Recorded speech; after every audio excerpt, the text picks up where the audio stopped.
ডান side দিয়ে আপনারা বার হবেন, এটা দিয়ে বার হবে।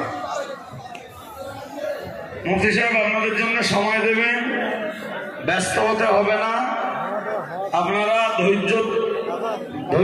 ধৈর্যের সঙ্গে আসুন, সবর ইখতিয়ার করুন, আস্তে আস্তে আসুন। বাম দিক দিয়ে ঢুকুন, ডান দিক দিয়ে বার হন। বাম দিক দিয়ে ঢুকুন এবং ডান দিক দিয়ে বার হন। আস্তে আস্তে আসুন। খুব ভালো লেগেছে, এটা পান যাবে না।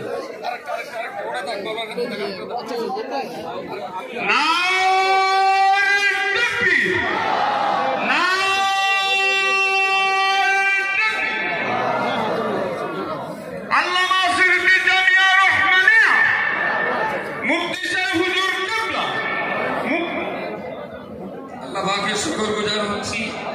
এটা বহুত পবিত্র মাইকে যোগ দিতে বলো। বহুত পবিত্র জিকিরের মজলিসের পরপরই আমরা মানুষের এই জিকিরের পরে দান কবুলিয়াতের একটা লক্ষণ হিসাবে লক্ষ্য জনতা আপনারা রয়েছে। মুফতি সাহেব আপনাদের জন্য আছেন। আল্লাহর রাস্তায় বলছি, মুফতি সাহেব